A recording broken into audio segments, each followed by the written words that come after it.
arkadaşlar, örgü kanalıma hoş geldiniz. Bakın çok güzel bir bebek tulumu yaptım.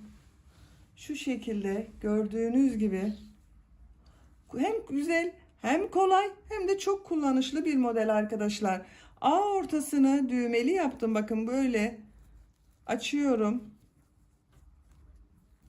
Giydirip çıkarması hem pratik hem de kullanışlı.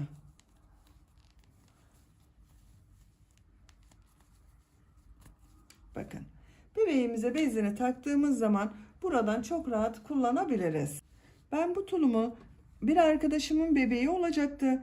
O rica etti. Onun için yaptım. Arkadaşım da bu modeli sosyal medyadan görmüş. Bana resmini attı. Bunun aynı renkleriyle yapar mısın diye rica etti. Ben de yaparken sizlerle de bunun yapımını paylaşmak istedim. Daha önceden de Instagram hesabımdan bu modeli benden çok isteyen oldu arkadaşlar. Hem onların isteği olsun istedim, hem de arkadaşımın bebeğine böyle güzel bir tulum yapmak istedim. Ben bugün bu renkleri kullanarak yaptım. Arkadaşımın isteği üzerine bu renkleri kullandım. Ama siz farklı renkler kullanarak istediğiniz renkler ile bu tulumu hazırlayabilirsiniz. Ben 4 mevsim kullanılan bir iplik kullandım. Siz koton ipliklerle yapabilirsiniz, merserize ipliklerle yapabilirsiniz. İstediğiniz ipliği kullanabilirsiniz. 3 adet iplik kullandım ben bunda arkadaşlar. 3 iplik de tam bitti bakın. Pembe renk ipliğim tam bitti. Sarı renkten bu kaldı. Beyaz renkli iplikten de bu kaldı. 3 adet iplik kullandım ben bu tulumun örgüsünde. Ölçülerini size söylüyorum. Bakın, kol altının buradan genişliğini ölçüyorum. 28 santimetre. Yüksekliğini ölçüyorum. Kol altından uç noktasına kadar yüksekliğini ölçüyorum. 38 santimetre. Tam yüksekliğini ölçüyorum. Bakın, omuzdan itibaren bacak ucuna kadar olan tam yüksekliğini ölçüyorum.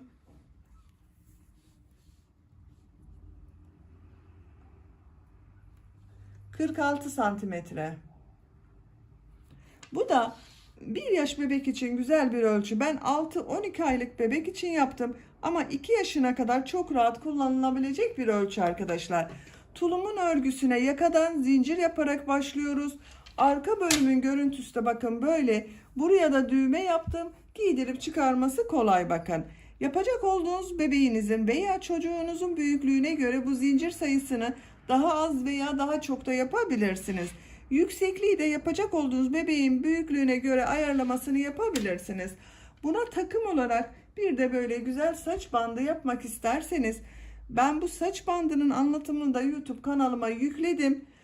Sizler için bu saç bandının olduğu YouTube linkini de izlemekte olduğunuz bu videonun açıklama bölümüne ekliyorum. Siz izlemekte olduğunuz bu videonun açıklama bölümünde bulunan saç bandı linkine tıklarsanız siz de bunun gibi güzel bir saç bandı yapabilirsiniz arkadaşlar. Böyle ip kordon yaptım. Siz bunu yapmasanız da olur. Sade olarak da kullanabilirsiniz. Ölçülerini verdik. Renklerini söyledik. Hazırsanız hep birlikte bu güzel tulumumuzun örgüsüne başlayalım. Kanalıma abone değilseniz abone olmayı unutmayın lütfen. Kanalıma abonelik ücretsizdir arkadaşlar. Örgü kanalıma ücretsiz olarak abone olup orada bulunan zil şeklinde dokunarak açık konuma getirirseniz, bundan sonra kanalıma video yüklediğim zaman ilk önce sizlere bildirim gelecek. Herkesten önce videolarımdan sizin haberiniz olacak arkadaşlar. Örgü kanalımda bulunan videoların altına da beğeni ve yorumlarınızı yaparak destek olursanız çok sevinirim arkadaşlar. Sizlerin yaptığı beğeni ve yorumlar benim için çok değerli.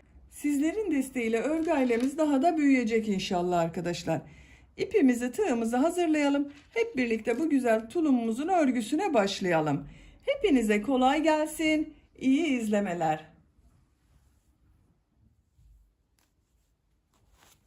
Bugün örgümde ben bu 3 rengi kullanıyorum arkadaşlar. Naku Saten markalı bir ipi tercih ettim. Siz istediğiniz marka iplik ve renkleri kullanarak bu örgünüzü yapabilirsiniz. Kullanmış olduğum iplik üzerinde 100 gram iplikte 230 metre yazmakta. Her iplik üzerinde 230 metre var. Renklerini de size söylüyorum. Bakın pembenin renk numarası 236. Sarı rengin renk numarası 215. Bunun da aynı şekilde bakın 100 gramda 230 metre yazmakta. Beyaz renginde renk numarası 300. Bunda da 100 gramda 230 metre yazmakta.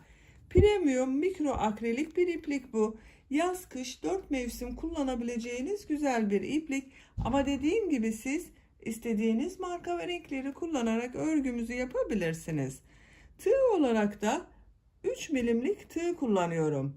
Zaten kullanmış olduğunuz iplik üzerinde kaç numara tığ kullanmanız gerektiği tavsiye edilmektedir. Bakın benim bu iplik üzerinde 3 milimlik tığ tavsiye edilmekte. Ben de 3 milimlik tığ kullanıyorum. İlk önce pembe renk ile başlıyorum. Bu renkleri kenara alalım. Pembe renk ile zincir yaparak başlıyorum. Yapacak olduğunuz bebeğinizin veya çocuğunuzun büyüklüğüne göre bu zincir sayısı sizde değişecektir. Zincir yapabilmek için ilk ilmeği ben bu şekilde yapıyorum bakın. Size nasıl kolay geliyorsa ilk ilmeği öyle yapabilirsiniz. Ve zincirlerimi yapmaya başlıyorum.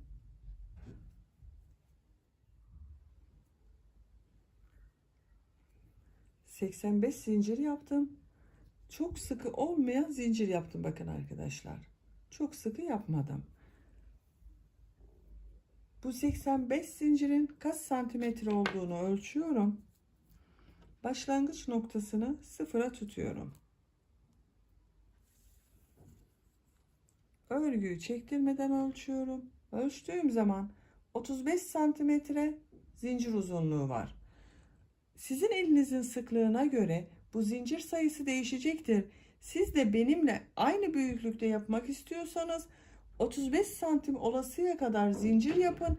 Daha az veya daha çok olacaktır arkadaşlar. Elinizin sıklığına göre değişir bu.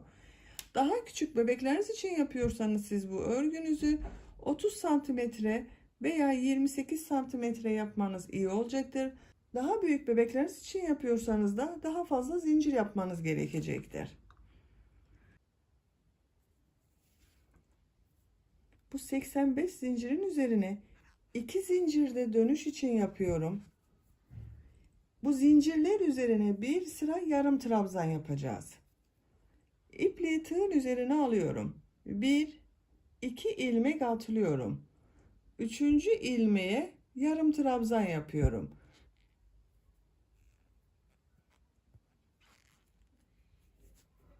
Yarım trabzanı nasıl yaptığımı gösteriyorum arkadaşlar. Trabzan yapıyor gibi tığın üzerine ilmek alıyorum. Burada bulunan ilmeğe tığ takıyorum. İlmek aldım. Çektim. Tığın üzerinde 3 ilmek var. İlmek alıyorum. Üçünün içerisinden bir defa da çekiyorum bakın. Bu yarım trabzan oluyor. Yavaş yapıyorum.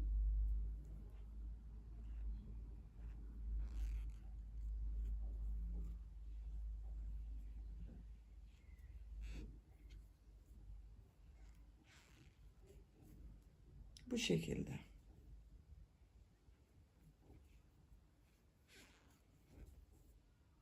Her ilmeği birer defa yarım trabzan yaparak sıra sonuna kadar tamamlayalım. Zincirler üzerine yarım trabzan yaparak sıra sonuna kadar tamamladım. Bu şekilde bir sıra yarım trabzan elde ettim. Bu bir sıra üzerinde toplam 85 yarım trabzan var arkadaşlar. Bu 2 ilmek atlayarak da yaptığımız bir yarım trabzan. Bununla birlikte 85 yarım trabzan var. İkinci sıradayız. İkinci sırada V şekilleri yapacağız. Bir zincir yapıyorum. Örgüyü çeviriyorum. Bu ilk ilmek üzerine trabzan yapıyorum. Sıra başında ve sıra sonunda 2 trabzan yapacağız. İkinci ilmeğe de trabzan yapıyorum. Buraya 1 2 trabzan yaptım. İpliği tığın üzerine alıyorum. Bir ilmek atlıyorum. İkinci ilmeğe bir trabzan, 2 zincir, bir trabzan yapıyorum.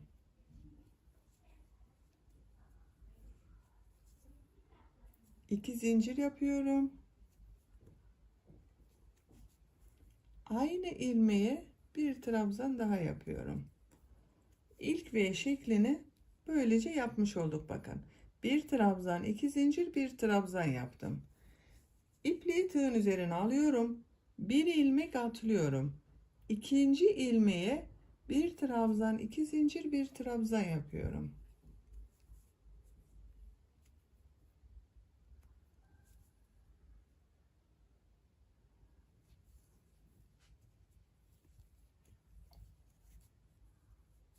Bir ilmek atlıyorum. İkinci ilmeğe bir trabzan, 2 zincir, bir trabzan yapıyorum.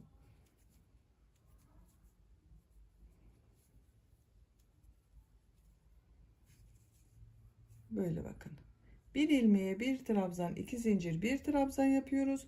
Bir ilmek atlıyoruz. Tekrar ikinci ilmeğe bir trabzan, 2 zincir, bir trabzan yapıyoruz. Sıra sonuna kadar devam edelim. Sıra sonunda yine 2 trabzan yapacağız. V şekilleri yaparak sıra sonuna kadar tamamladım. Sıra sonunda 1, 2, 3 ilmek kaldı bakın. İpliği tığın üzerine alıyorum. Bu bir ilmeği atlıyorum. Son 2 ilmek üzerine trabzan yapıyorum.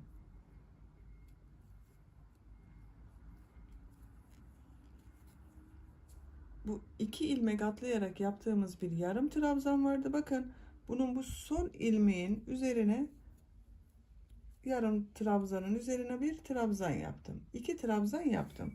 Sıra başında da 2 trabzan yaptım. Sıra sonunda da 2 trabzan yaptım. Arada kaç V şekli yaptığımı sayıyorum.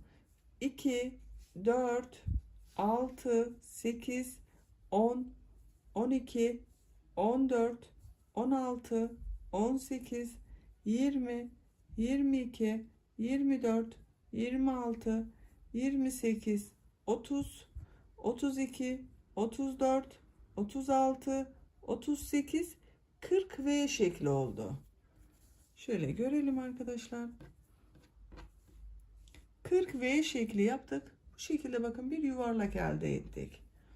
Üçüncü sıradayız. Üçüncü sırada yine bu V şekillerin içerisine V şekli yaparak devam edeceğiz.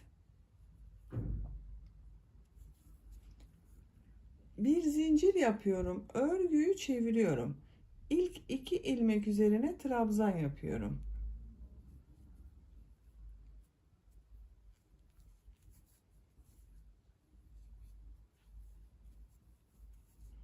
İki trabzanı yaptım. V şekillerinin içerisine bir trabzan, 2 zincir, bir trabzandan oluşan V şekli yapıyorum.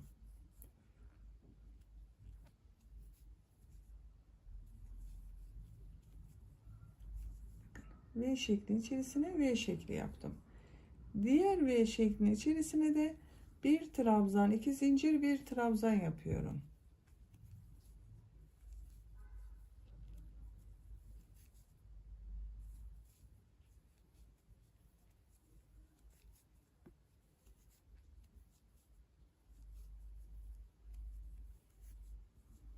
Sıra sonuna kadar devam edelim.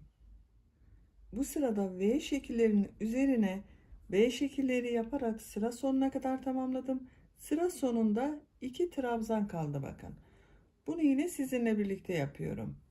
2 ilmek üzerine trabzan yapıyorum.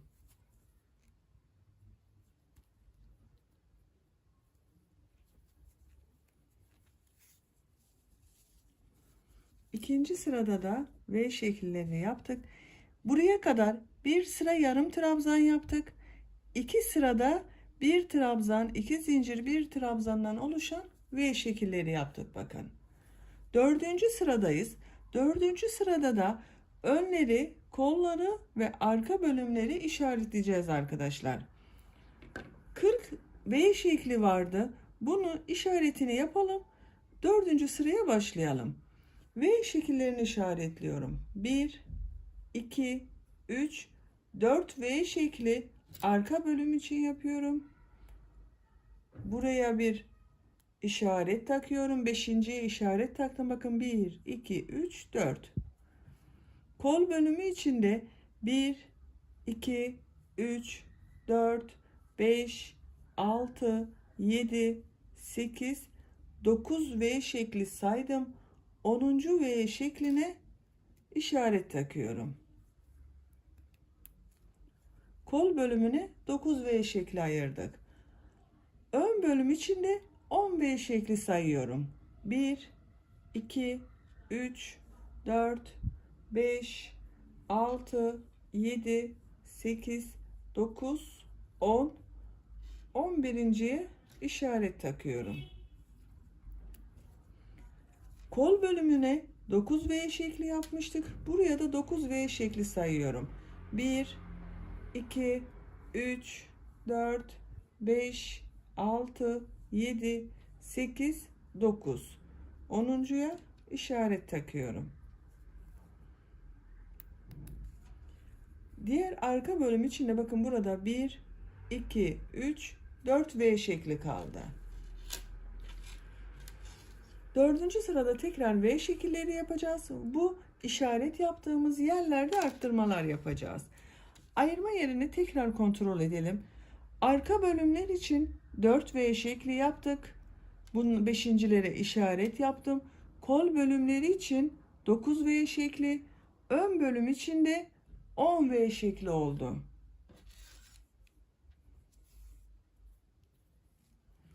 Bir zincir yapıyorum, örgüyü çeviriyorum. 4. sıradayız. İlk 2 trabzanın üzerine trabzan yapıyorum.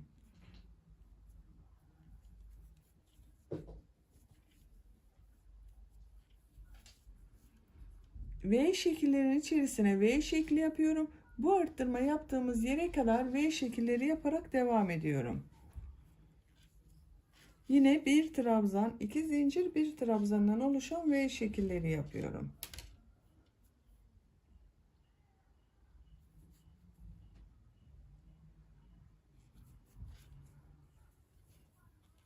Dört V şekli var burada. 4 V şekli yapıyorum.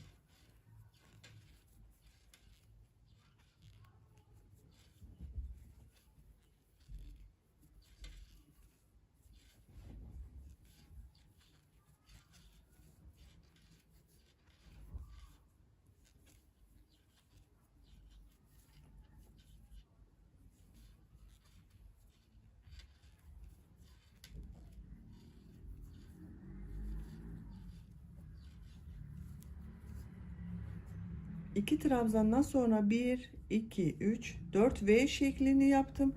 İşaret yaptığım yere geldim. Bu işaret yaptığım yere de bir trabzan yapıyorum.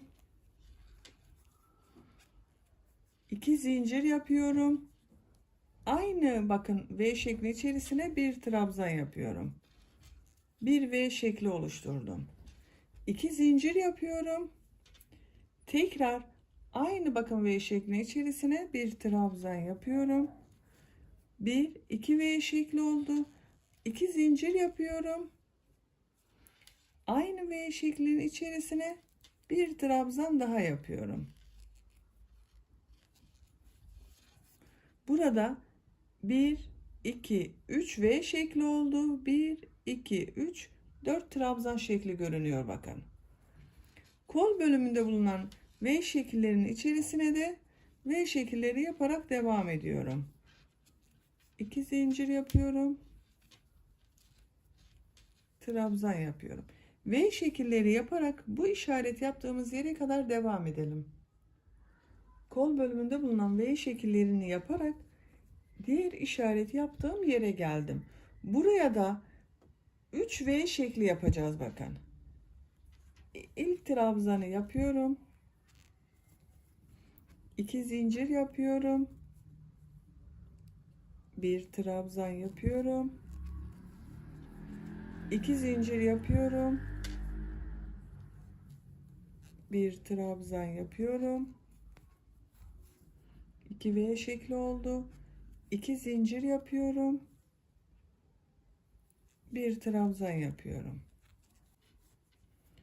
1, 2, 3 V şekli yaptık buraya bakın. Ön bölümde bulunan bu V şekillerin içerisine de V şekilleri yaparak devam ediyorum.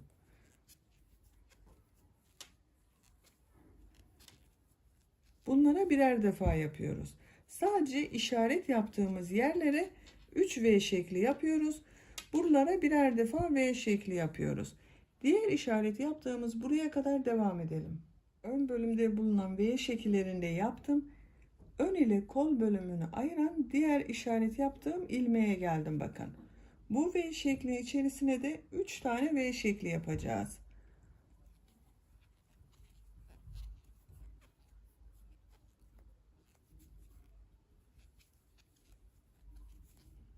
Bir yaptım.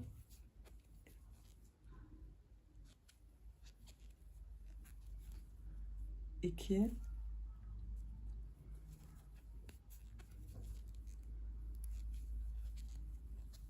3 bir trabzan, 2 zincir, bir trabzan, 2 zincir, bir trabzan, 2 zincir, bir trabzan yaptım. 3 V şekli oldu burada. Kol bölümünde bulunan V şekillerinde V şekilleri yaparak devam ediyorum.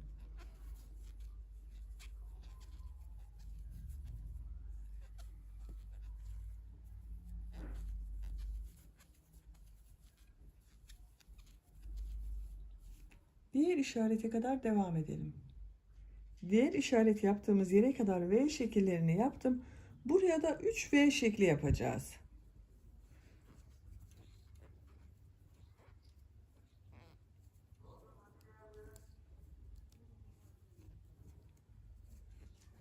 Bir V şeklini yaptım. 2 zincir yapıyorum. Tekrar aynı yere bir trabzan yapıyorum. 2 V şekli oldu. 2 zincir yapıyorum. Aynı yere bir trabzan yapıyorum. 1 2 3 V şekli oldu. Diğer V şekillerinin içerisine V şekilleri yaparak devam ediyorum.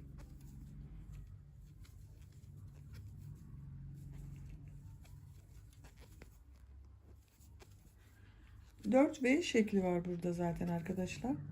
4 V şekli yapıyoruz.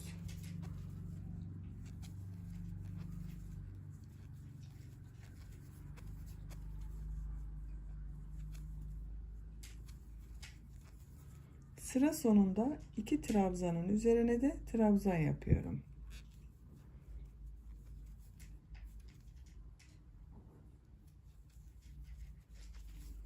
Bakalım.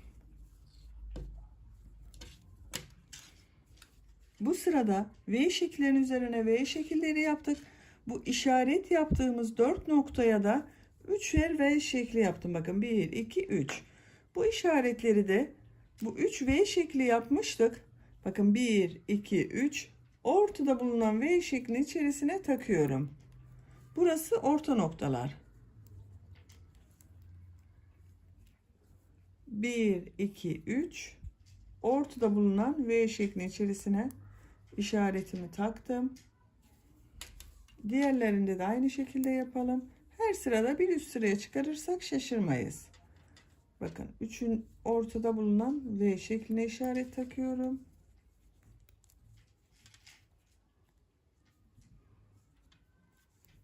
Bir, iki işaret takıyorum. Ortada bakın.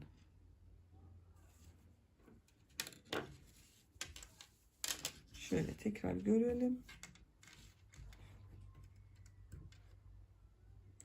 5. sıradayız. 5. sırada trabzanlar yapıyoruz. Bir zincir yapıyorum. Örgüyü çeviriyorum. İlk 2 trabzan üzerine trabzan yapacağız. Bu ilk ilmek üzerine trabzanı yapıyorum.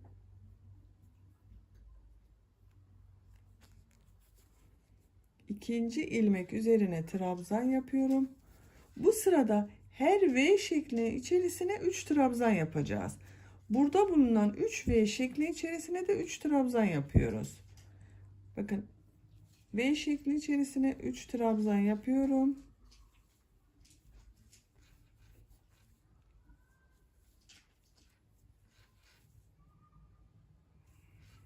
Diğer V şekli içerisine de 3 trabzan yapıyorum.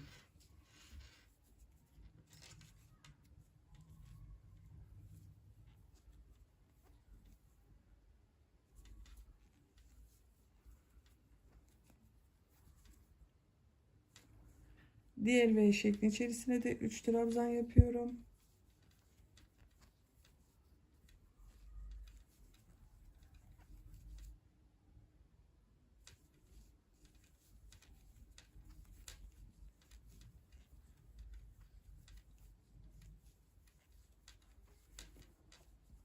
Bu arttırma yaptığımız V şekillerine geldim bakın.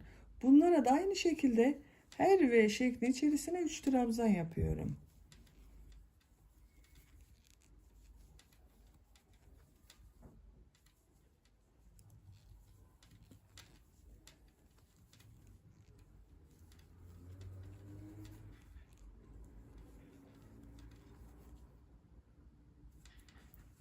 Bu V şekline de 3 trabzan yapıyorum.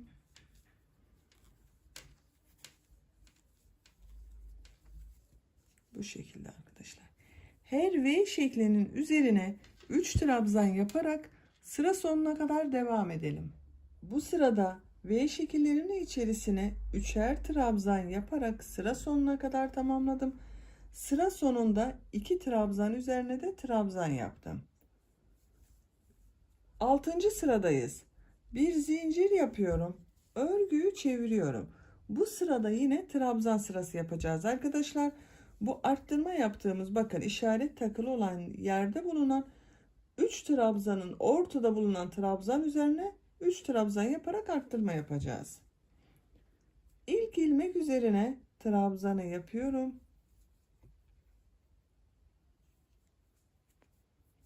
Diğer ilmekler üzerine de birer defa trabzan yaparak devam ediyorum.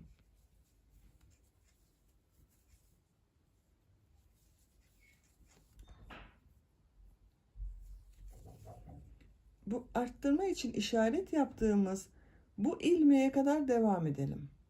Trabzanları yaparak bakın bu işaretli bölümde bulunan 3 trabzan vardı. Bunun ortada bulunan ilmeğe kadar trabzanları yaptım. Bu ilmek üzerine 3 trabzan yapıyorum. Bakın ortada bulunan bu ilmeğe 3 trabzan yapıyorum. 1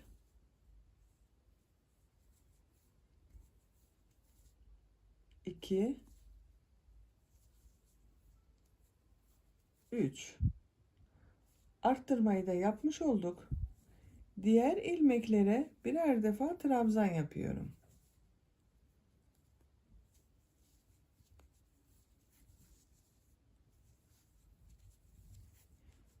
Arttırma yaptığımız ilmek bakın bu oluyor arkadaşlar. Şu 3 trabzan yapıyorduk bir ilmeğe. Bunun ortada bulunan arttırma trabzan. Oraya işaretimizi takalım. Bakın. Bir ikinci trabzana işaret taktım. Diğer ilmekleri birer defa trabzan yaparak burada arttırma yapacağımız ilmeğe kadar devam edelim. Arttırma yapacağımız yere kadar trabzanları yaptım. Bakın burada bulunan bu 3 trabzanın ortada bulunan trabzana geldim. Buraya 3 trabzan yapıyorum. 1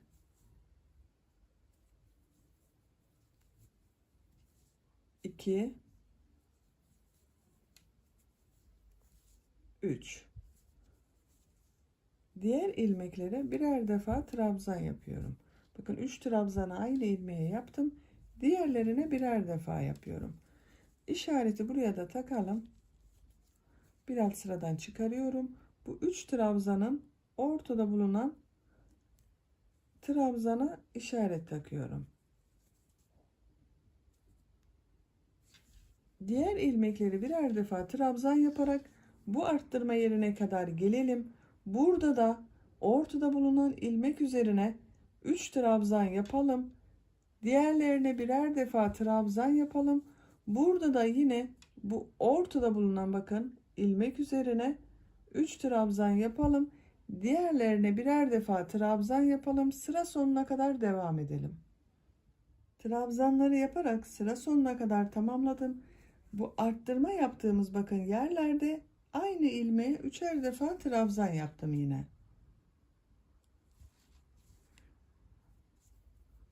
Şeklini görelim. açık olarak görüntüsü böyle oldu. Bu 4 noktadan arttırma yaptık. Şöyle katlayalım.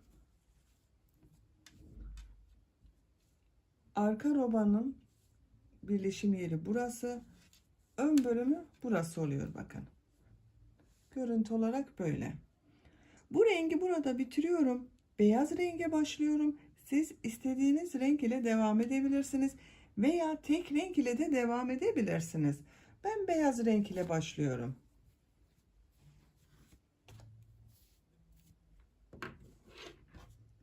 Beyaz renk ile de yine trabzanlar yapacağız.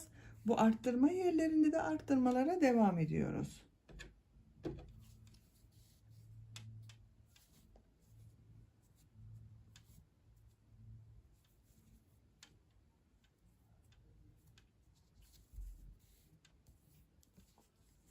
En son ilmeğin rengini beyaz yapıyorum. Burada bakın şu şekilde beyaz renk yaptım. Yavaşça çekiyorum. Bir zincir yapıyorum. Örgüyü çeviriyorum. Pembe renk ipliği de burada kesebiliriz. Bu ilk ilmek üzerine trabzan yapıyorum. Diğer bakın pembe ile beyaz renk ipliği de içeride tutuyorum. İkinci ilmeğe trabzan yapıyorum. Diğer ilmekleri de trabzan yaparak devam ediyorum. Bakın iplerin ucu da içeride tutuyoruz. Burası temiz görünüyor o zaman.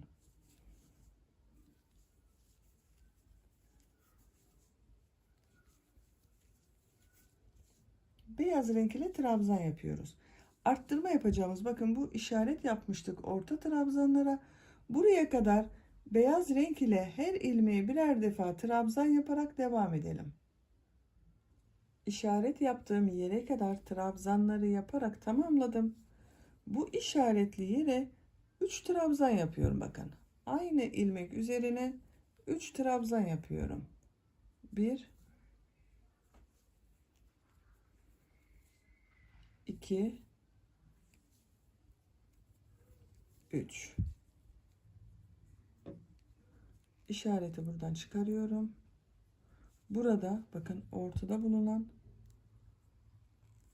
trabzana işareti takıyorum. Arttırma yerleri belli olsun diye takıyoruz bunu. Diğer ilmeklere birer defa trabzan yapıyorum.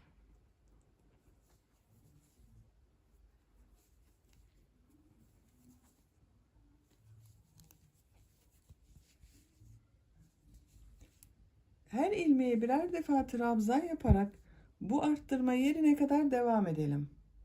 Kol bölümünde trabzanları yaparak arttırma yapacağımız bakın ilmeğe geldim. Bu ilmek üzerine 3 trabzan yapıyorum.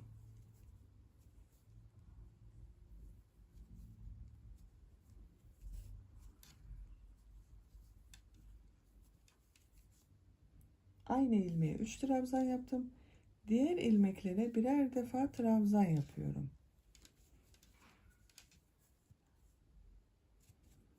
İşareti çıkarıyorum. İşareti takıyorum.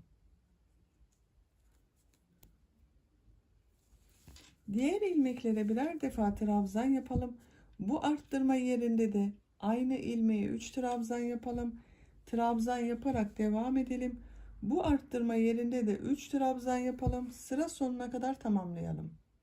Beyaz renk ile trabzan sırası yaparak sıra sonuna kadar tamamladım.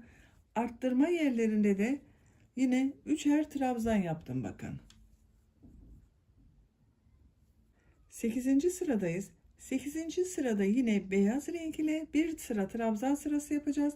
Arttırma yerlerinde de yine arttırmalar yapacağız. Bir zincir yapıyorum. Örgüyü çeviriyorum. İlk ilmek üzerine trabzan yapıyorum. Diğer ilmeklere birer defa trabzan yapıyorum. Trabzan yaparak devam edelim. Bu arttırma yerlerinde de yine arttırmalar yapalım. Sıra sonuna kadar tamamlayalım. Bu sırada yine trabzanlar yaparak sıra sonuna kadar tamamladım. Arttırma yerlerine de bakın aynı ilmeğe 3'er defa trabzan yaptım. Şekline tekrar bakalım arkadaşlar. Bu şekilde oldu gördüğünüz gibi. Artık bu sıradan sonra kolları gövdeden ayıracağız. Örgümüze gövdenin örgüsüyle devam edeceğiz. Yine trabzan sırası yapıyorum. 9. sıradayım. 9. sırada kolları gövdeden ayırıyoruz. Gövde ile devam ediyoruz. Bir zincir yapıyorum. Örgüyü çeviriyorum. Trabzan sırası yapıyoruz demiştim. İlk ilmek üzerine trabzan yapıyorum. Diğer ilmekleri de trabzan yaparak devam ediyorum. Arttırma yapacağımız bakın bu ilmeğe kadar trabzanlar yaparak devam edelim. Trabzanları yaparak arttırma yapacağımız ilmeğe geldim. Bu ilmek üzerine 2 trabzan yapıyorum. 1 2 İpliği tığın üzerine alıyorum. Kolda bulunan bütün ilmekleri atlıyorum. Kol ile ön bölümü ayıran bakın bu arttırma yaptığımız ilmeği üzerine 2 trabzan yapıyorum. 1 2 bakın. Arka bölümü ile ön bölümü birleştirdik. Kol altını oluşturduk buraya arkadaşlar. Diğer ilmeklere trabzan yaparak devam ediyoruz. Diğer arttırma yaptığımız bu ilmeğe kadar devam edelim. Diğer kol altını yapmak için bakın bu arttırma yaptığımız ilmeğe geldim. Buraya 2 trabzan yapıyorum. 2 işaret artık çıkarabiliriz. İpliği tığın üzerine alıyorum. Kol bölümünde bulunan bütün ilmekleri atlıyorum. Burada bakın işaretli olan ilmeğe 2 trabzan yapıyorum. 1 2 Diğer kol altında buraya oluşturmuş olduk. Ön bölüm ile arka bölümü birleştirdik. Diğer ilmekleri trabzan yaparak devam ediyoruz. Sıra sonuna kadar devam edelim. Trabzanları sıra sonuna kadar tamamladım. Böylece kolları gövdeden ayırmış olduk. Ön bölüm ile arka bölümleri de birleştirdik bakın. Bu şekilde görüntüsü var. Artık örgümüz gövdenin örgüsüyle devam edecek. Şeklini şöyle de görelim arkadaşlar. Bakın. Bu şekilde oldu. Güzel oldu. Burada bu arka bölümü de birleştiriyoruz. Artık tek parça halinde devam edeceğiz örgümüze. En son yapmış olduğum bu ilmek ile sıra başında ilk yaptığım bu ilmeğe bakın tığ takarak birleştiriyorum. İlmek aldım, çektim. Tığın üzerinde bulunan ilmekten de çektim. Burayı birleştirdik. Artık bakın örgümüz tek parça halinde. Bu sıradan itibaren modelli bölüme başlıyoruz arkadaşlar. Bir sıra beyaz renk ile model yapacağız. Daha sonra farklı renge geçeceğiz. Modellerimizi yapıyorum. 2 zincir yapıyorum. İpliği tığın üzerine alıyorum. Bu aynı ilmek içerisine bir trabzan yaptım. Bir defa aldım, çıkardım. Bakın tığın üzerinde 2 ilmek var. İlmek alıyorum. İkisini içerisinden bir defa da çekiyorum. 2 zincir yapıyorum. Tekrar tığın üzerine iplik alıyorum. Aynı ilmekten trabzan yapıyor gibi aldım. Çıkardım. 2 ilmek var. Bekletiyorum. Tekrar ilmek alıyorum. Aynı ilmekten ilmek alıyor gibi yaptım. Tığın üzerinde 3 ilmek var. İlmek alıyorum. 3'ün içerisinden bir defa da çıkarıyorum. Bu şekilde bakın minik pıtırcık modelleri yapıyoruz. İpliği tığın üzerine alıyorum. Bir ilmek atlıyorum. İkinci ilmeğe tekrar model yapıyoruz. Trabzan yapıyor gibi çektim. İkinciyi çıkarmıyorum. Bekletiyorum. Tekrar tığın üzerine iplik doluyorum. Aynı ilmekten trabzan yapıyor gibi ilmek aldım. Tığın üzerinde 4 ilmek var. ilmek alıyorum. İkisinden çıkardım. Tığın üzerinde 3 ilmek var. İlmek alıyorum. Üçün içerisinden bir defa da çekiyorum. 2 zincir yapıyorum. Aynı ilmeği tekrar bu yapmış olduğumuz pıtırcık modelinden yapıyorum. Elimi takip ederseniz daha kolay anlaşılır arkadaşlar.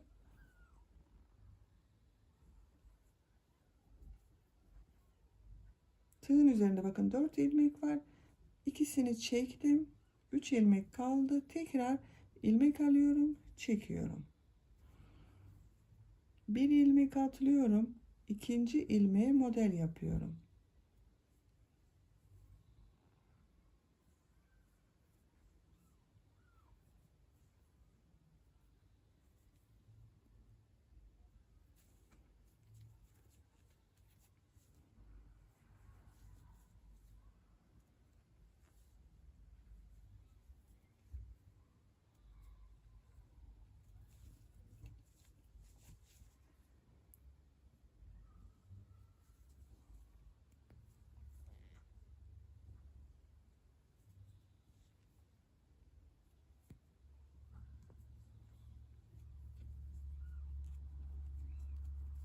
Arada 2 zincir çekiyorum.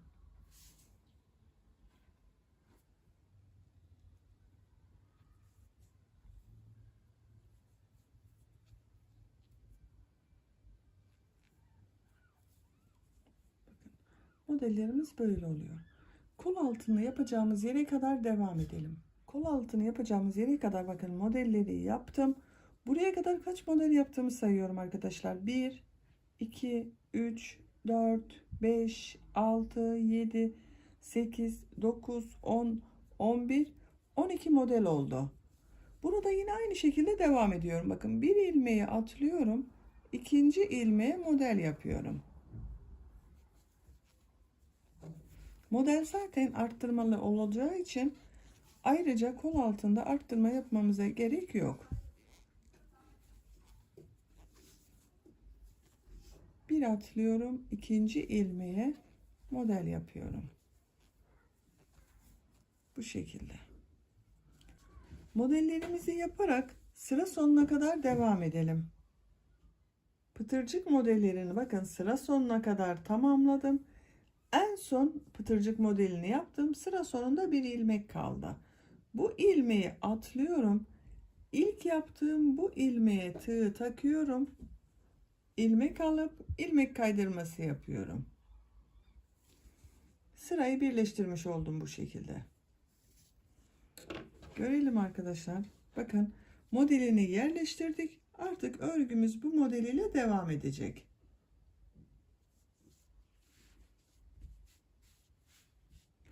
Beyaz rengi burada bitiriyorum. Ben sarı renge geçiyorum. Bakın bu sarı renk ile başlıyorum.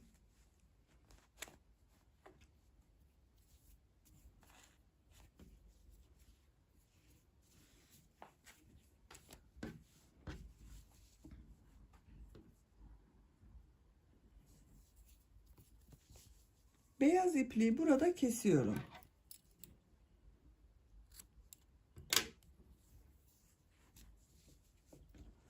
Modelin biraz daha kabarık ve daha gösterişli olması için örgüyü ben çevirerek örmek istiyorum arkadaşlar. İsterseniz siz hep düz taraftan da devam edebilirsiniz.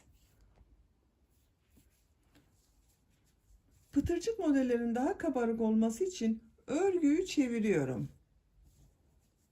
Burada bulunan bakın bu ilk model var. Bu modelin buradan sarı renk ipliğimi bir defa düğüm atalım isterseniz. Daha sağlam olur.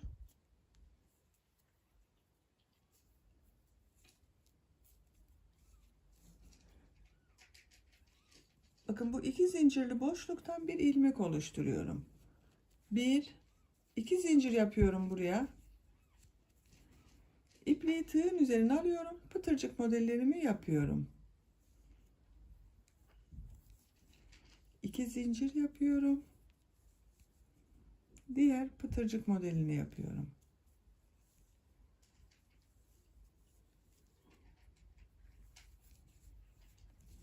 İpliği tığın üzerine alıyorum.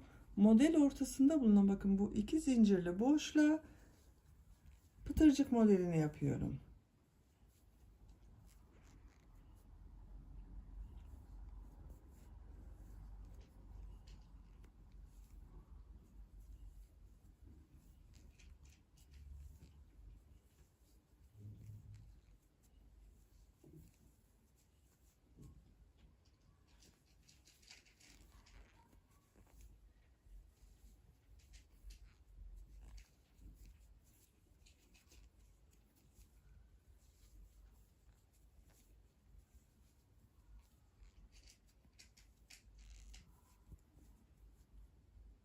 Bu şekilde modelimizi yapıyoruz.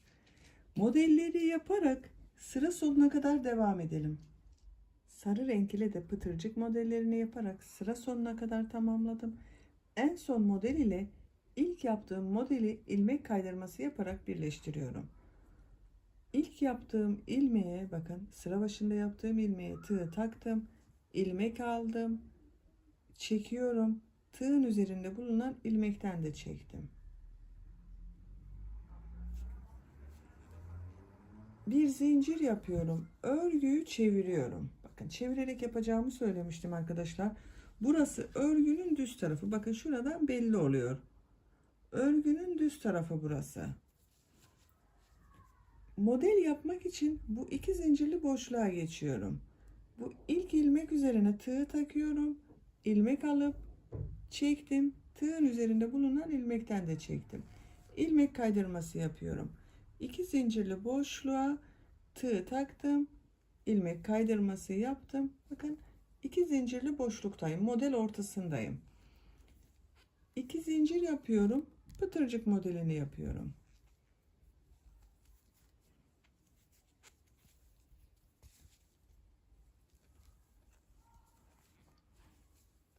Model çok kolay. Sadece bu pıtırcık modelini yaparak örgümüze devam edeceğiz artık. Diğer model ortasına da aynı şekilde modeli yapıyorum.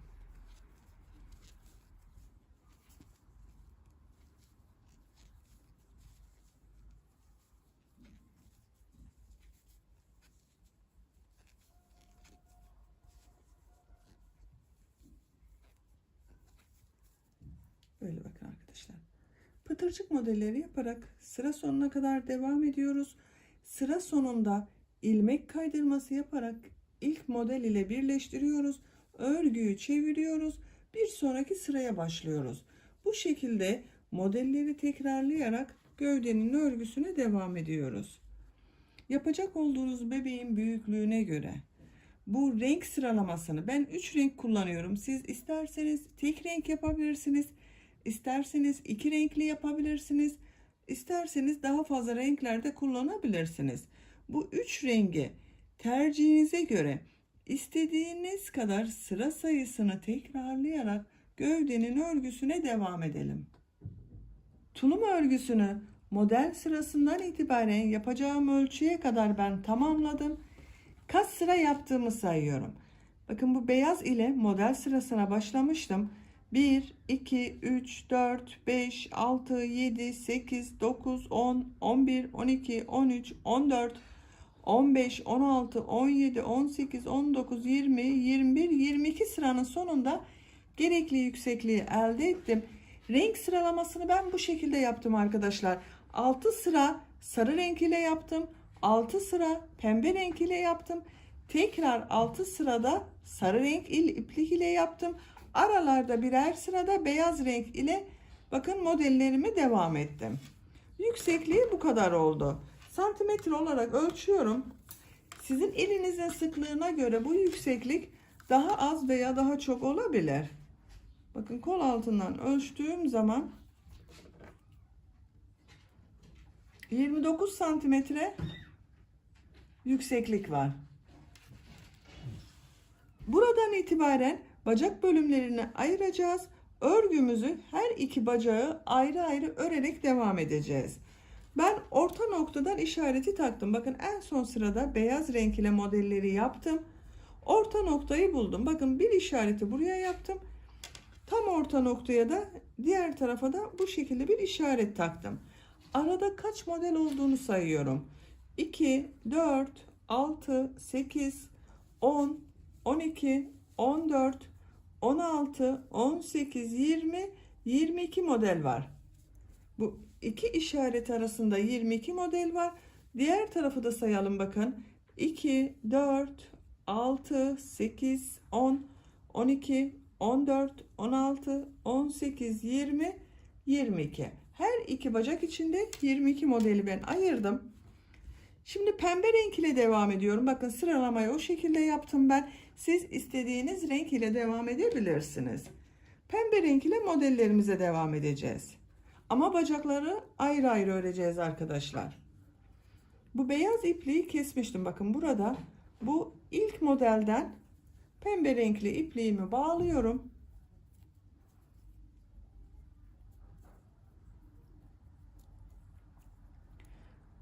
Bu model ortasından bir ilmek oluşturuyorum.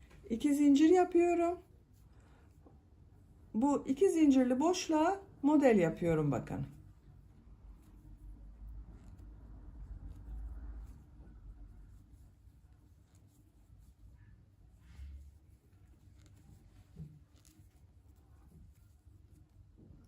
Diğer model ortasına geçiyorum. Buraya da aynı şekilde modeli yapıyorum.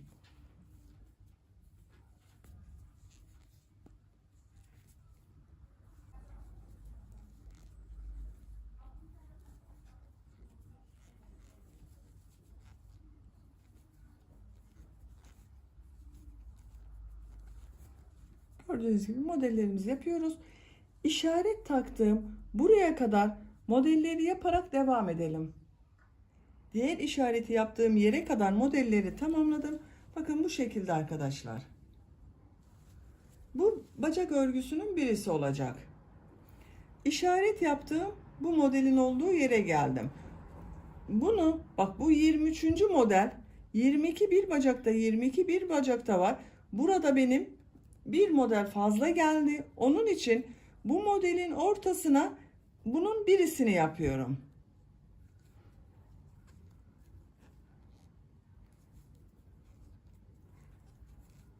Bakın bir modelinin yarısını yaptım. 2 zincir yapıyorum.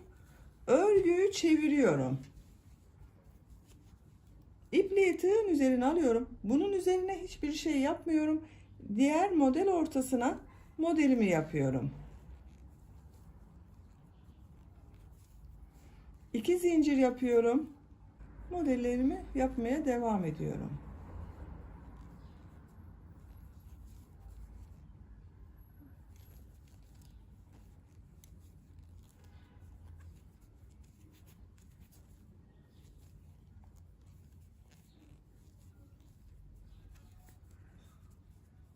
Bakın burada diğer model ortasına gelerek biraz eksiltme yaptım arkadaşlar.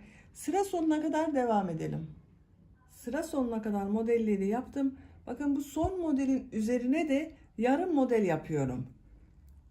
İpliği tığın üzerine alıyorum. Modelin yarısını yapıyorum. Geriye döneceğiz oradan arkadaşlar.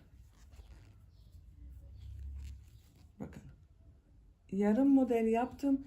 2 zincir yapıyorum. Örgüyü çeviriyorum. Burada bulunan bakın model ortasına da modelimi yapmaya devam ediyorum.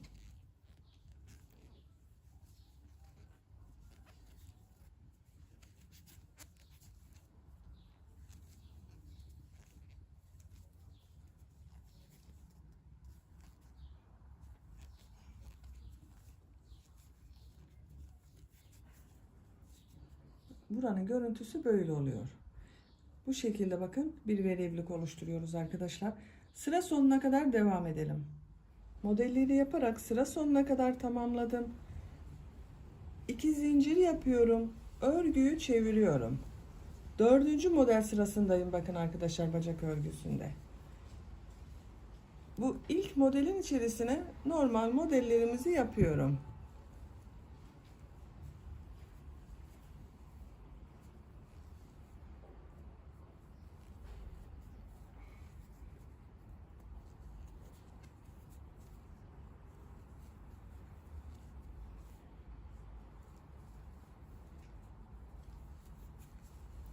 Diğer modelleri de yaparak devam ediyorum.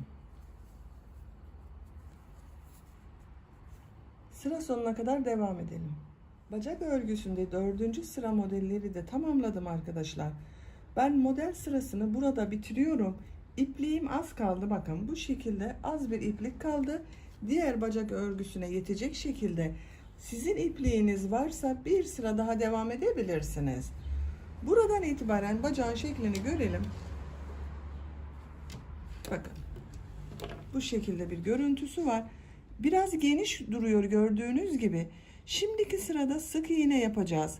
Sık iğneyi yaparken biraz da eksiltmeler yapacağız. Biraz toparlasın istiyorum bu bacak örgüsü. Şu şekilde olacak. Bir zincir yapıyorum. Örgüyü çeviriyorum. Bu ilk ilmek üzerine sık iğne yapıyorum. İkinci ilmek üzerine sık iğne yapıyorum. Bir ilmeği atlıyorum. Eksiltme yapıyorum burada. Diğer ilmeğe sık iğne yapıyorum. Bakın 2 sık iğne yaptım yan yana. Üçüncü ilmeği atlıyorum. 2-3 sık iğne yapıyorum. Tercihinize göre bu genişliği ayarlayabilirsiniz. Bakın buna 3 sık iğne yapıyorum. Bir ilmek atlıyorum. 2 sık iğne yapıyorum. Bir ilmek atlıyorum. 3 sık iğne yapıyorum.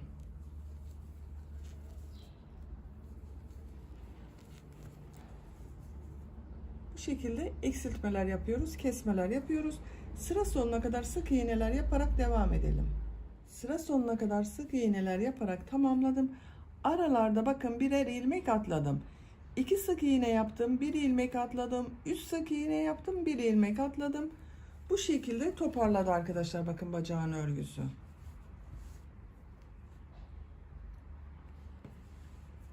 Pembe renk ipliği burada kesiyorum.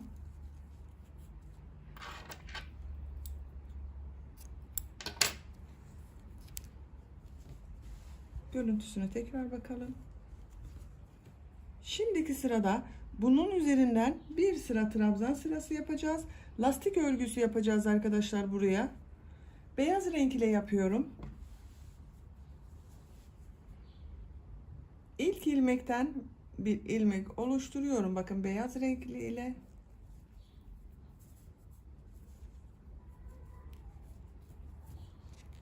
Bir zincir yaptım, sağlamlaştırdım. 2 zincir yapıyorum. İlk ilmek üzerine bir trabzan yapıyorum. Diğer ilmekleri de trabzan yaparak devam ediyorum.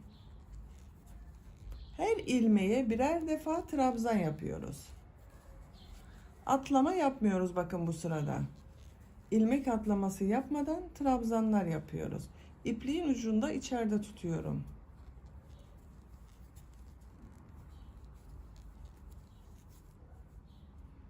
Sıra sonuna kadar trabzanlar yaparak devam edelim. Sık iğneler üzerine trabzan sırası yaparak sıra sonuna kadar tamamladım.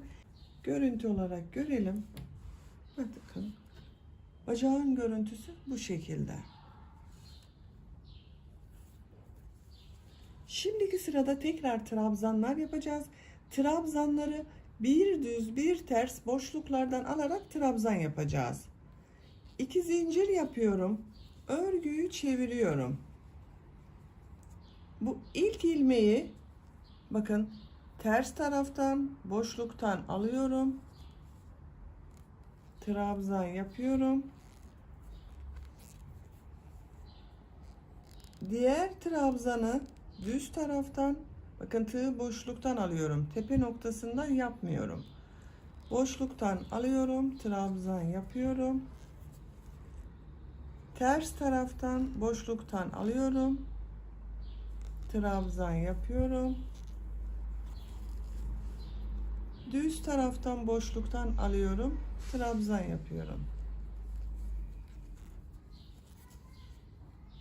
Bir düz bir ters boşluklardan alarak trabzan yapıyoruz.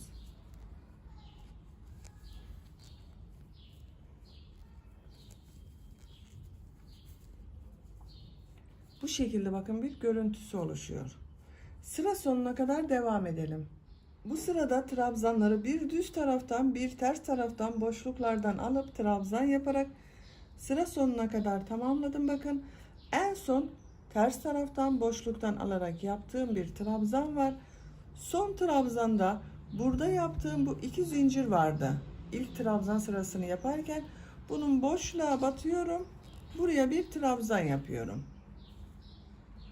Görüntü olarak bakın bu şekilde. İki zincir yapıyorum. Örgüyü çeviriyorum. Bakın lastik örgüsü yaptık arkadaşlar.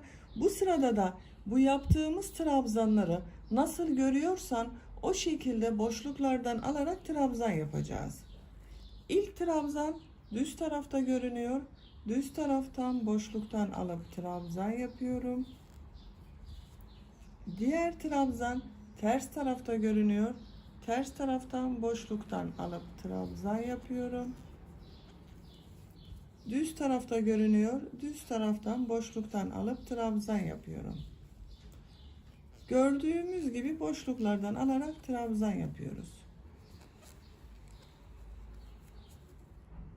Sıra sonuna kadar devam edelim. Bu sırada trabzanları nasıl görüyorsam o şekilde boşluklardan alıp trabzan yaparak sıra sonuna kadar tamamladım.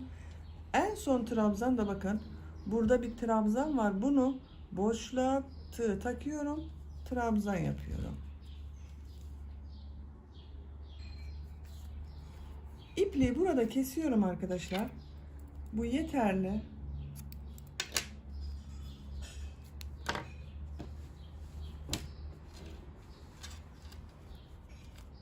Bakın bacak örgüsünün görüntüsü böyle oldu. Bir bacağın örgüsünü bitirdik. Şimdi diğer bacak örgüsünü yapacağız. Bu bacağın ne yaptıysak diğer bacakta da aynısını yapacağız. Nereden başlayacağıma bakıyorum. Bu bacağın örgüsünü buradan başladım. Bakın modelleri yaparak bu mavi işaret taktığım yerden başladım. Yeşil işareti yaptığım yerde bitirdim, geriye döndüm. Bu geliş yönüne göre bu yeşil işareti taktığım yerden başlıyorum. Bu bakın bir model benim fazla gelmişti. Onun için bu modeli burada yaptığım gibi yarım model yaparak başlıyorum. İpliği bir defa bağlayalım.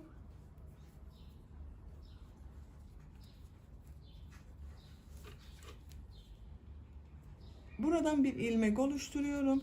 2 zincir yapıyorum. Buraya bir yarım model yapıyorum. İpliği tığın üzerine alıyorum. Diğer modeli bakın modelimizi yapıyorum.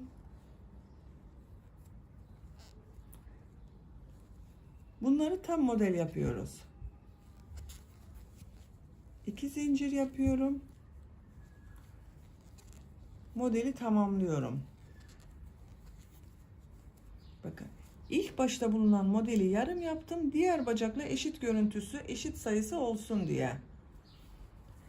Her model üzerine birer defa model yaparak sıra sonuna kadar devam edelim. Bakın bu işareti taktığım bu modele kadar devam edelim. Diğer bacak örgüsünde de modelleri yaparak sıra sonuna kadar tamamladım.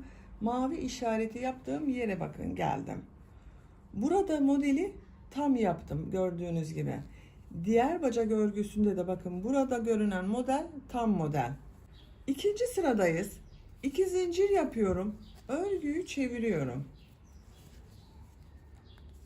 Bu bacak örgüsünde modeli ikinci sıraya bakıyorum. Bakın ikinci sırada ilk modelin üzerine yarım model denk gelmiş. Burada da yarım model yapıyorum.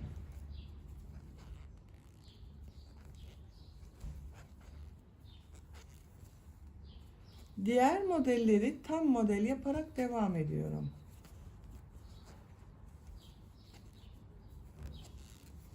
Bakın ilk model üzerine yarım model yaptım. Diğerlerini tam model yapıyorum.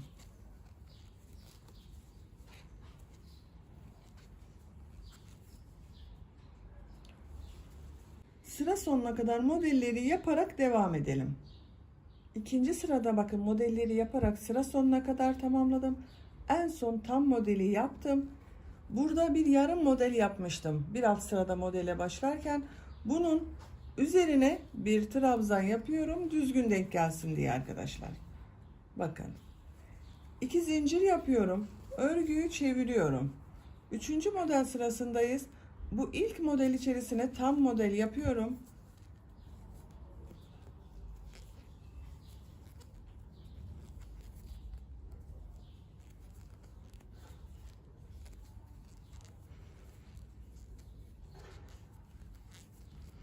Diğer modelleri yaparak devam ediyorum. Sıra sonuna kadar modelleri yapalım. 2 zincir yapıp bir sonraki sıraya başlayalım.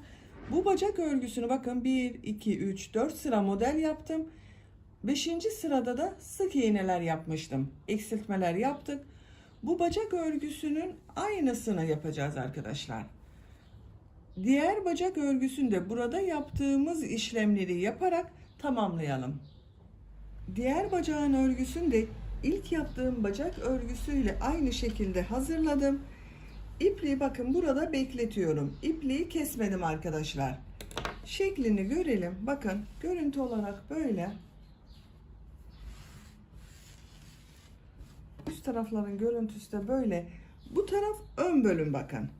Arka bölümde ipliği bekletiyorum. Şimdi düğme patlarını yapacağız. Düğme patlarında bakın bu arka bölüm görünen yere düz sık iğneler şeklinde düğme dikeceğimiz patı hazırlıyoruz. Bu ön bölümde bulunan patlara da düğme delikleri oluşturacağız.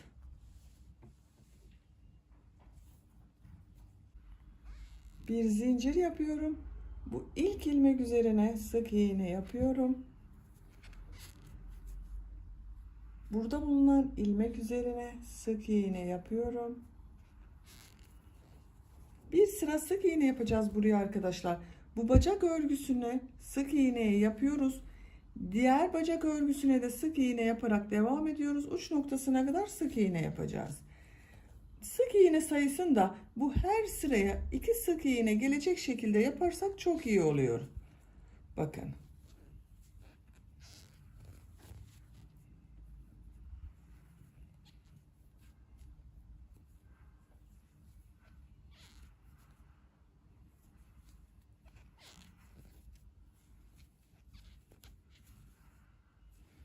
Sık iğneler yaparak diğer bacak ucuna kadar devam edelim. Bir sıra sık iğne yaparak sıra sonuna kadar tamamladım. Bakın bu şekilde bir görüntüsü oldu arkadaşlar. Bir zincir yapıyorum. Örgüyü çeviriyorum. Tekrar sık iğne sırası yapıyoruz. Bu ilk ilmek üzerine sık iğne yapıyorum. Diğer ilmekleri de sık iğneler yaparak devam ediyorum. Sıra sonuna kadar devam edelim. İkinci sırada da sık iğneleri sıra sonuna kadar tamamladım. Görüntü olarak bakın bu şekilde oldu. Bir zincir yapıyorum. Örgüyü çeviriyorum. Bir sıra daha sık iğne yapacağız arkadaşlar. İlk ilmek üzerine sık iğne yapıyorum. Diğer ilmekleri de sık iğneler yaparak devam ediyorum. Sıra sonuna kadar devam edelim. Üçüncü sıra sık iğneyi de tamamladım. Görüntü olarak bakın bu şekilde oldu arkadaşlar. Bir zincir yapıyorum. Örgüyü çeviriyorum. Bir sıra daha sık iğne yapacağız. İlk ilmek üzerine sık iğneler yapıyorum. Diğer ilmekleri sık iğneler yaparak devam ediyorum.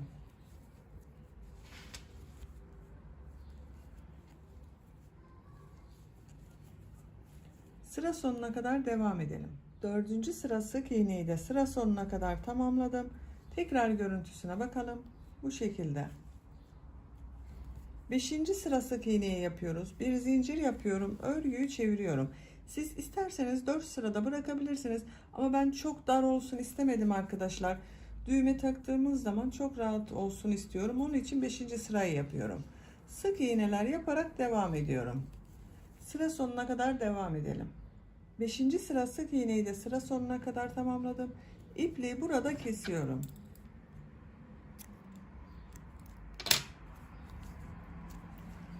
Şekline bakalım. Bakın arkadaşlar. düğme patını hazırladık. Bu pat üzerine düğmeler dikeceğiz. Şimdi diğer patı, yani burada bulunan patı yapalım. Bu patlara da düğme deliklerini oluşturacağız. Bunda yaptığımız gibi sık iğne ile başlıyoruz. Bu ilk ilmekten bir bağlantı yapıyorum. İpliğin ucunda bu sık iğneyi yaparken iç tarafta kaybedebiliyoruz. Bakın, bir zincir yaptım, sık iğne yapıyorum. Diğer patta yaptığımız gibi sık iğneler yapıyoruz. Yine her trabzan sırasına 2 sık iğne yapıyorum.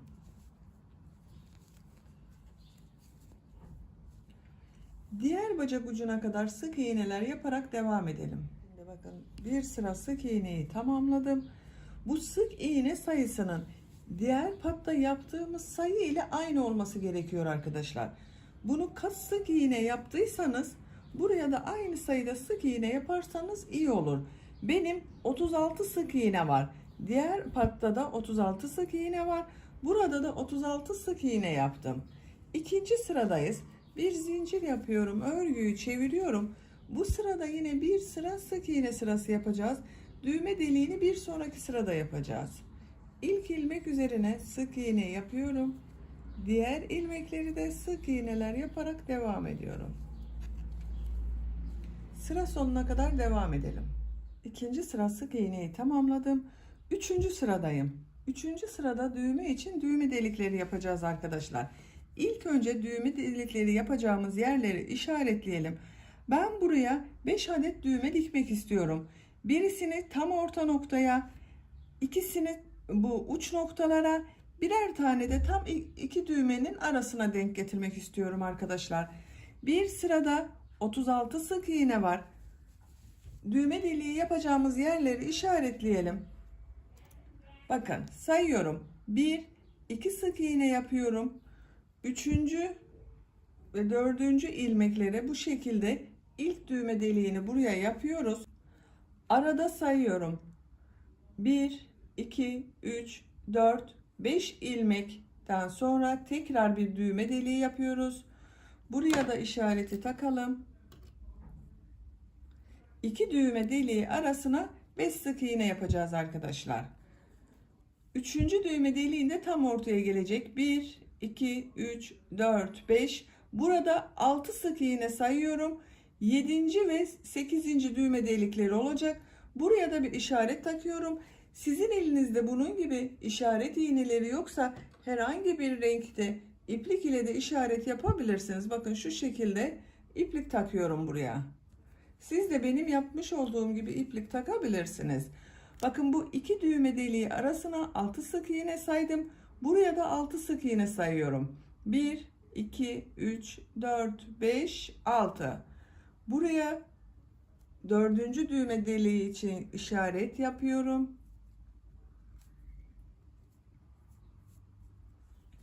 Bu ilk iki düğme deliği arasında 5 sık iğne var. Buraya da 5 sık iğne sayıyorum. 1, 2, 3, 4, 5. Şu şekilde son düğme deliğini de buraya yaparız. Bakın, 1, 2, 3, 4, 5 düğme deliğinin yerlerini oluşturduk. Sizin ilmek sayınız benden daha fazla ise veya daha az ise kendinize göre bu düğme deliği aralıklarındaki bulunan ilmek sayılarını daha az veya daha çok yapabilirsiniz. 5 düğme yapıyorum ben. Siz isterseniz 3 düğmeli de yapabilirsiniz. Ona göre ayarlamasını yaparsınız arkadaşlar. Bir zincir yapıyorum. Örgüyü çeviriyorum. İlk 2 ilmek üzerine sık iğne yapıyorum bakın. İlk sık iğneyi yaptım. İkinci ilmeğe sık iğne yapıyorum. Burada bakın, işaret yaptığım yere bir düğme deliği oluşturacağız. 3 zincir yapıyorum. Ben 3 zincir yapıyorum arkadaşlar. Siz isterseniz bunu 2 zincirde yapabilirsiniz. Buraya dikeceğiniz düğmenin büyüklüğüne göre bu zincir sayısı daha az veya daha çok olabilir. Bakın, ben bu şekilde bir düğme dikmek istiyorum. Bunun geçebileceği şekilde zincir yaptım. 3 zinciri yaptım. 1, 2 ilmek atlıyorum. Üçüncü ilmeğe sık iğne yapıyorum. Bakın düğmeyi takıyorum. Şu şekilde çok rahat takabiliyorum. Diğer düğme deliği yapacağımız yere kadar sık iğneleri yapıyorum. Bu işareti artık çıkarabilirim. Bakın 1, 2 sık iğne oldu. 3,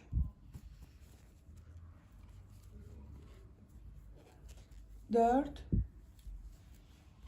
5. 5 sık iğneyi yaptım buraya. 3 zincir yapıyorum. 1, 2, 3. Bu işareti artık çıkarabilirim. 1, 2 ilmek atlıyorum. Üçüncü ilmeğe sık iğne yapıyorum. İkinci düğme deliğinde buraya yapmış olduk. Diğer düğme deliğine kadar sık iğne yapıyorum. Buraya 6 sık iğne yapıyorum. Bakın 1, 2, 3, 4, 5, 6. 6 sık iğneyi yaptım. 3 zincir yapıyorum. 1, bakın bu işareti çıkarabilirim artık. 1, 2 ilmek atlıyorum. Üçüncü ilmeğe sık iğne yapıyorum. Üçüncü düğme deliğinde buraya yaptık. Diğer düğme deliğine kadar 6 sık iğne yapıyorum. 1, 2, 3, 4, 5, 6. İşareti çıkarıyorum. 3 zincir yapıyorum. 1, 2 ilmek atlıyorum. Üçüncü ilmeğe sık iğne yapıyorum. Dördüncü düğme deliğini buraya yaptık. 5 sık iğne yapıyoruz buraya arkadaşlar. Burada da bakın 5 sık iğne vardı. Buraya da 5 sık iğne yapıyorum. 1, 2, 3, 4, 5. Bu işareti çıkarıyorum. 3 zincir yapıyorum. 1, 2 ilmek atlıyorum. Üçüncü ilmeğe sık iğne yapıyorum. Son ilmek üzerine de sık iğne yapıyorum. Sıra sonunda da 2 sık iğne oldu. Böylece düğme deliklerini yerlerinde yaptık arkadaşlar. Bakın 1, 2, 3, 4, 5. Bir zincir yapıyorum. Örgüyü çeviriyorum. Bir sıra sık iğne yapacağız. Bu ilk ilmek üzerine sık iğne yapıyorum. İkinci ilmek üzerine sık iğne yapıyorum. Buraya 3 zincir yapmıştım bakın.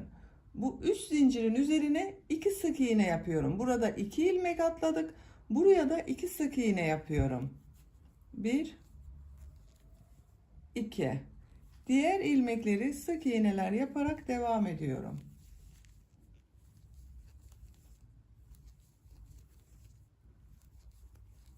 Bakın diğer düğme deliğinin olduğu yere geldim.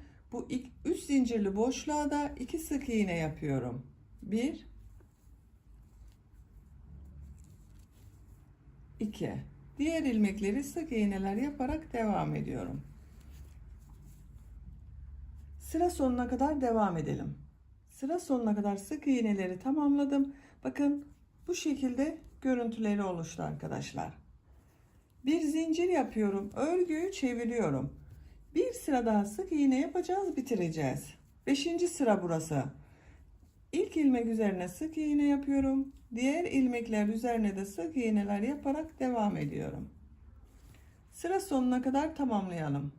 5. sırada sıra sonuna kadar sık iğneleri tamamladım. İpliği burada kesiyorum arkadaşlar. Bakın bu patada düğme deliklerini oluşturduk. 5 tane düğme deliği yaptık. Bu pata düğme deliklerini yapmıştık.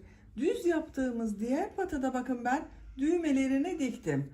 Bu düğme deliklerinin tam karşısına gelen yerlere düğmelerini diktim. Bakın şu şekilde takıyorum.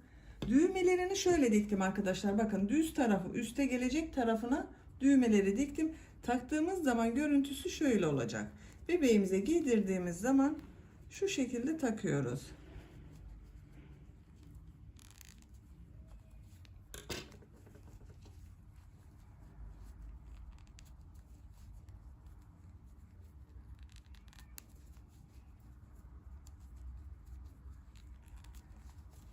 Bakın. Çok güzel oldu.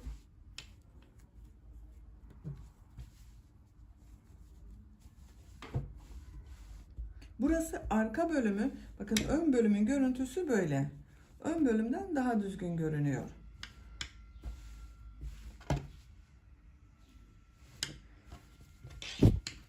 Roba bölümünü yaparken burayı boş bırakmıştık. Buraya bir düğme yapmak istiyorum ve bu çevresini de sık iğne ile çevirmek istiyorum. Yakanın hemen başlangıcından buradan pembe renk ile bir bağlantı yapıyorum. Bir zincir yaptım, sağlamlaştırdım. Aynı ilmek içerisine sık iğne yapıyorum. Sık iğne yaparak devam ediyorum.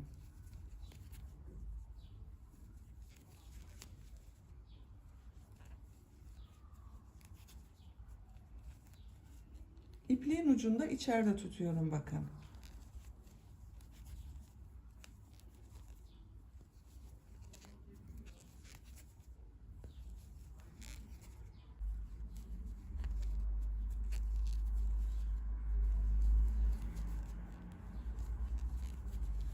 Burada birleşim yaptığımız yere geldim.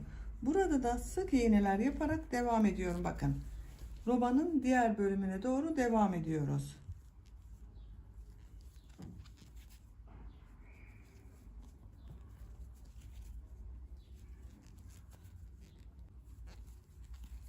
Burada bakın yakanın başlangıcında başlangıç yaptığımız ipliğin ucu var. Bunu da içeriye alıyorum. Şu şekilde kaybediyorum.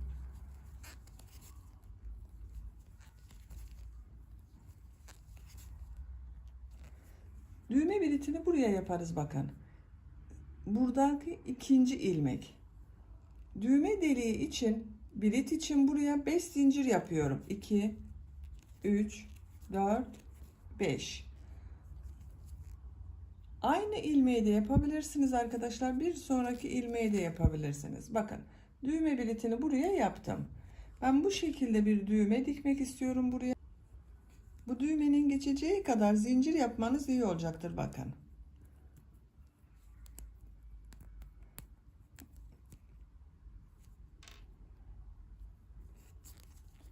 Bir sık iğne de uç noktasına yapıyorum.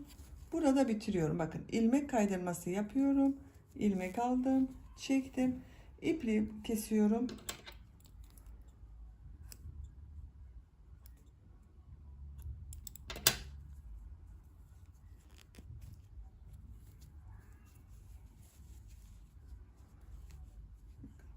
Karşısına da düğmesini dikeceğiz. Güzel olacak. Düğmesini de dikelim. Yaptığım bu biritin tam karşısına düğmesini diktim. Şu şekilde takıyorum. Bakın. Görüntü olarak böyle. Tulumumuzu bitirmek üzereyiz arkadaşlar. Son olarak da bakın kol bölümüne, kol uçlarına bu şekilde fırfır bölümü yapmak istiyorum. Ben birisini hazırladım zamandan kazanmak için. Diğer kolun örgüsünü sizinle birlikte yapalım. Bakın bu şekilde trabzanlardan oluşan fırfır yapıyoruz. Çok kolay bu. Ben beyaz renk ile yapıyorum. Pembe ipliğim bitti. Sarı renk iplikten çok az kaldı. Beyaz iplikten elimde var. Onun için beyaz renk iplik ile yapıyorum. Siz isterseniz diğer renkler ile de yapabilirsiniz. Kol altında bulunan bu ilmekten ipliğin ucunu bağlıyorum.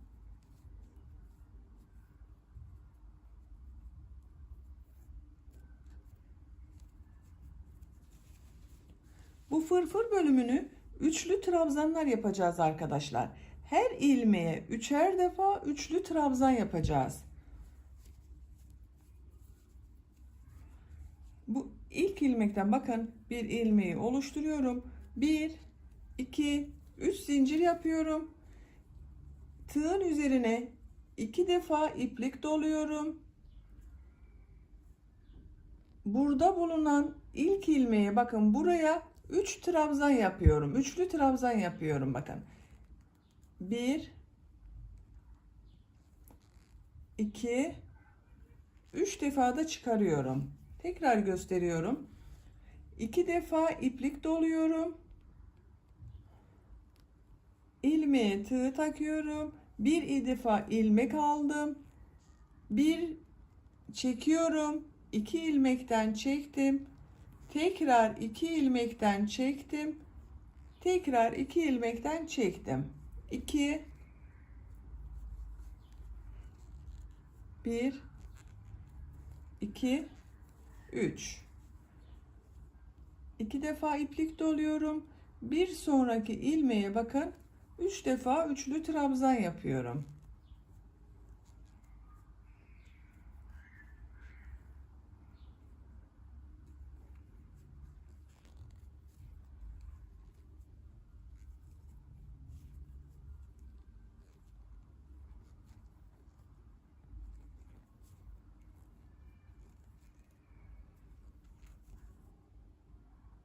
Üçlü trabzanı yaptım. Bir sonraki ilmeğe de 3 defa üçlü trabzan yapıyorum.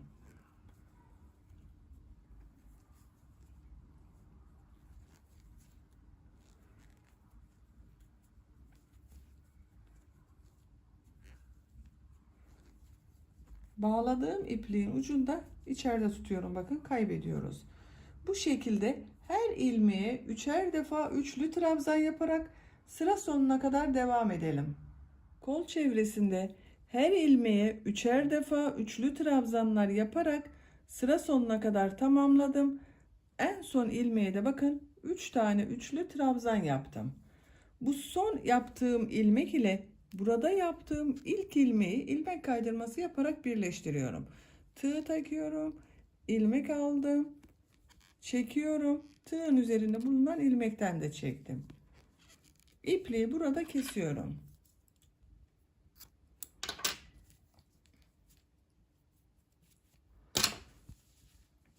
Bakın arkadaşlar, fırfırlı çok güzel oldu. Her ilmeğe üçer defa üçlü trabzan yaptık burada, bakın. Kat kat oldu, çok güzel oldu. Bu ipliği de yine tığ yardımıyla örgünün ters tarafından kaybedebiliriz. Böylece tulumun örgüsünü tamamlamış olduk. Şöyle tekrar bir kontrol edelim. Bakın çok şirin ve çok güzel oldu. Arkasının görüntüsü de böyle. Giydirip çıkarması da çok kolay. Bebeğin bezini değiştirdiğiniz zaman buradan açıp giydirip çıkarması kolay oldu. İplik olarak da sarı renk iplikten bu kaldı arkadaşlar. Beyaz renkli iplikten bu kaldı. Pembe renkli iplikten de bitti arkadaşlar. Hiç kalmadı. Çok az kaldı. Bu geriye kalan iplik ili de bu roba bölümünün bitim yerine ben ip kordon yapmak istiyorum. Bakın. Kol altının buradan bir ilmek oluşturuyorum. Ve zincirlerimi yapmaya başlıyorum. Zincir şeklinde ip kordon yapıyoruz. Yapacak olduğunuz ip kordonun uzunluğuna göre zincirleri yapalım. İp kordon için zinciri yaptım ben arkadaşlar.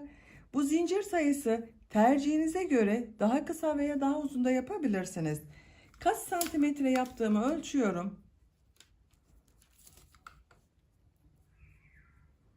Sıfıra tutuyorum.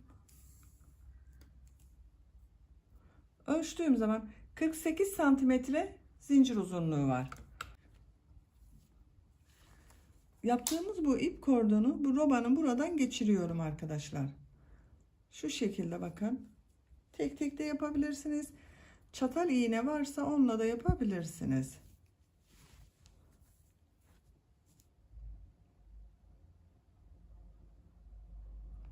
Bakın 2 ilmek üst kalıyor tığın üstünde. Bir ilmek altta kalacak şekilde takıyorum.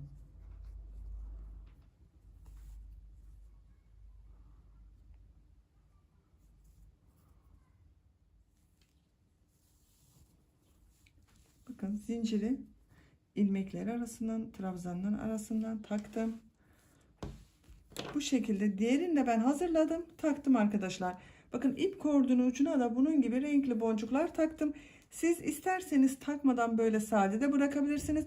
Bu kordonu yapmasanız da olur. Bakın boncukları da şöyle yapıyorum.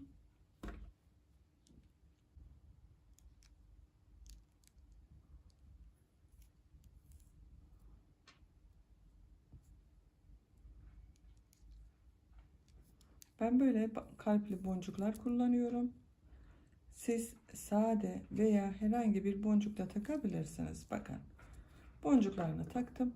Buradan düğüm atıyorum, çıkmasın.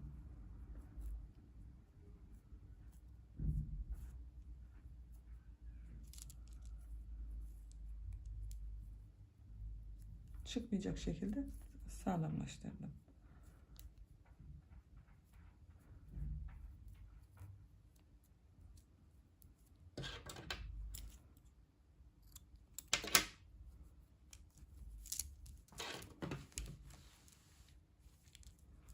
Bunu süs amaçlı takıyoruz arkadaşlar. Başka bir fonksiyonu yok. Bakın böyle süs amaçlı yaptık biz bunu. Bitti. Tulumumuzu bitirdik. Bir de bitmiş olarak size ölçülerini söylüyorum. Kol altının buradan tulumun genişliğini ölçüyorum.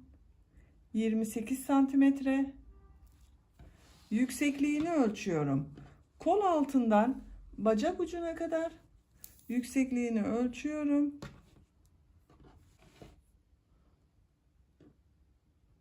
38 santimetre. Tam yüksekliğini ölçüyorum omuzdan itibaren. 46 santimetre. Bu da 6-12 aylık bebek için güzel bir ölçü oldu. Ama bebeğiniz çok kilolu değilse 1-2 yaş arası bebeklerde çok rahat kullanabilir arkadaşlar. Böylece bir örgü anlatımımızın da sonuna gelmiş olduk. Beni dinlediğiniz ve izlediğiniz için hepinize çok teşekkür ederim. Kanalıma abone değilseniz abone olmayı unutmayın lütfen. Kanalıma abone olmak ücretsizdir arkadaşlar. Kanalıma abone olup orada bulunan zil şeklinde dokunarak açarsanız bundan sonra kanalıma video yüklediğim zaman ilk önce size bildirim gelecek. Herkesten önce sizin haberiniz olacak arkadaşlar videolarımdan. Videolarımın altına beğeni ve yorumlarınızı da yapmayı unutmayın lütfen arkadaşlar.